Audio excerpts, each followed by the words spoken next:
It's time now for this week's Options Pit, sponsored by Tasty Trade. We're looking at what you should consider after the S&P 500 had its best week of the year last week. Jared Blickery is here with Chris Brecher, Simpler Trading Senior Managing Director of Stocks. Jared. Chris, thank you for being here. Let's go to the Wi-Fi Interactive where I have one of the charts that you've given to us. This is the S&P 500 going back to March of this year. We also have the 200-day moving average, which the market is now just above. We've also had this huge run-up, and we're seeing the MACD into extended territory to the upside. What are you seeing in the market right now, and how would you express your views through the options market? Well, the first thing, if it wasn't holiday time, I'd be all over shorting the market, or at least looking for an hourly reversal to just buy puts. But because of this time of year, when you're overbought at the 200, I'm going to look a lot more at like an SPX butterfly under the market. So I'm looking at, and the reason I'm doing that instead of buying premium is it drives me nuts buying premium, and if you're right, but it goes down slowly, especially at this time of year. So I would rather do something like the 4,400, 4,200, 4,000 put fly for like March. So that way, if the market just sits here, because on the one side you have the bonds going down, which is bad for the markets in the long run. You have the overbought, which is bad for the markets just short term, but you have holiday that might keep it elevated. So I think that's a cool way to play a downside or a drift. I hear you about the options market, especially buying premium. Let me move on to another market here.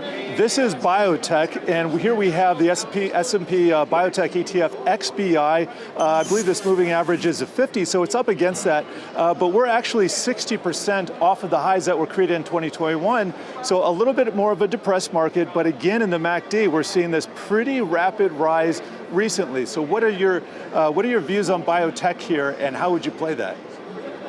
Well, we were looking at different scanners and looking for indexes that have been down the most this year, trying to take advantage of the easing of tax loss selling.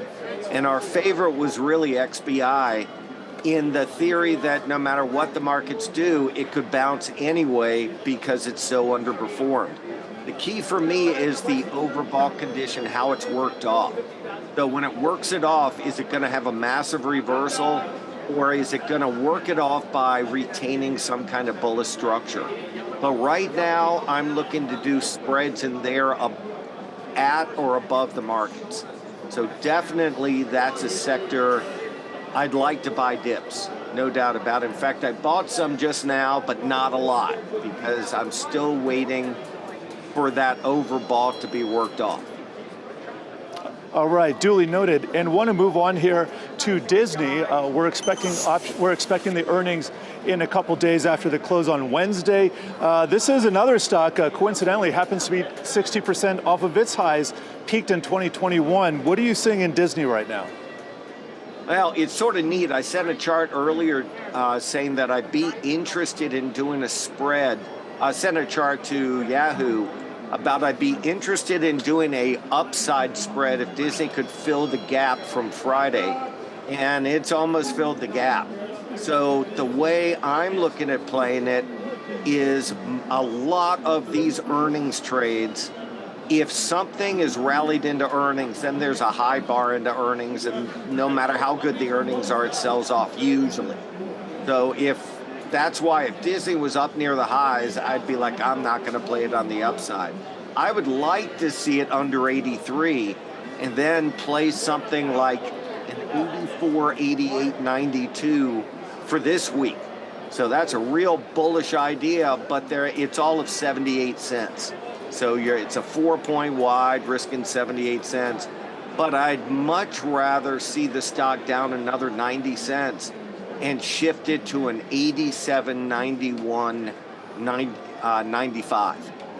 So I'd rather do it 1 point lower, but I want to see if it fills that gap.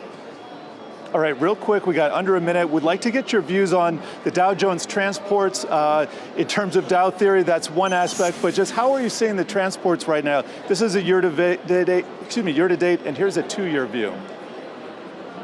Same thing with an overbought, but it's so far under its daily 50 moving average that while the NDX is above it, so I want to buy dips in the transports. I know it's looked awful, but I definitely want to buy dips in the transports. Right now, I do it with IYT, not with the Federal Expresses of the world. Just that's the ETF that includes all the Dow Jones transport stocks. Okay, Jared Blickery, thanks so much for that, along with Chris Brecher.